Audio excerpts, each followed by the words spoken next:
in a group G, cancellation loss holds. We have to prove that in a group G, cancellation loss holds. That means cancellation loss must be exist in G. For that, proof is G is a group.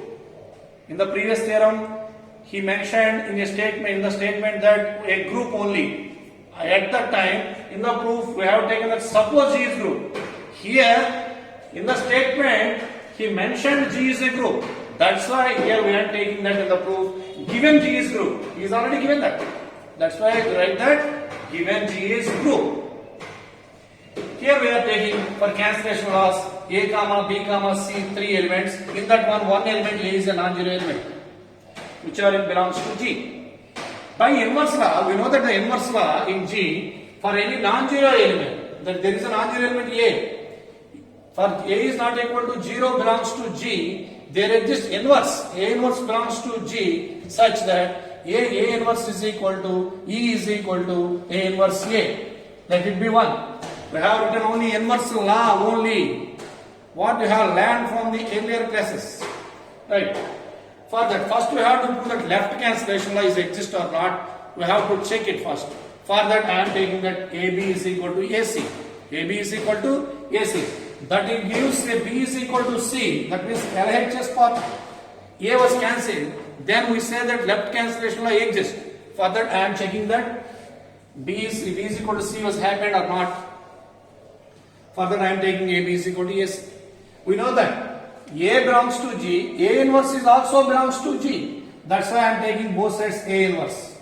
A inverse into AB is equal to A inverse into AC. A inverse, A, B, all the elements are in G.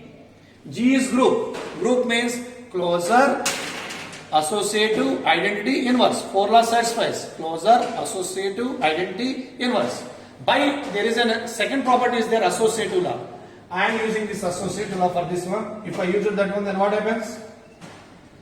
A inverse A into B is equal to A inverse A into C. By which law?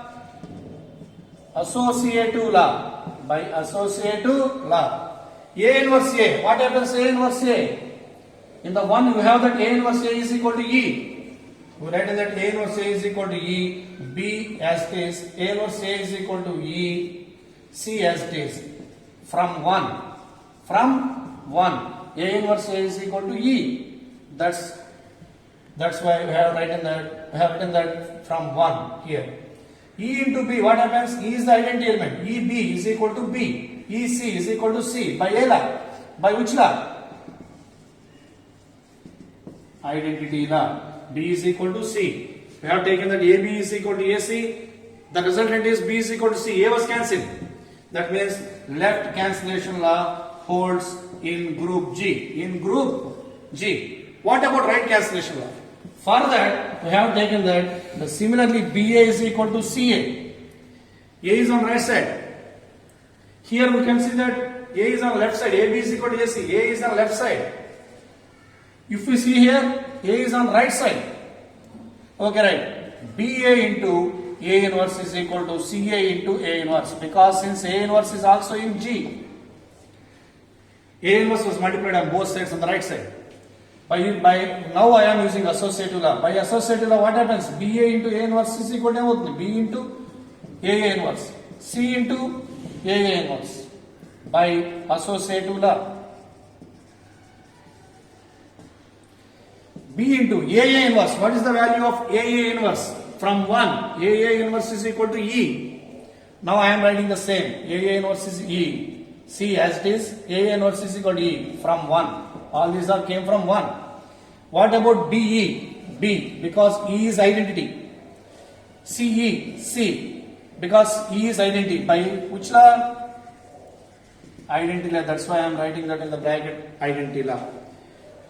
We are taking that BA is equal to CA. The resultant is B is equal to C. That means A was cancelled, which is on right side. That means right cancellation law holds in G. Already proved that left cancellation law holds in G. Now we prove that right cancellation law holds in G. That means cancellation law holds in G was proved.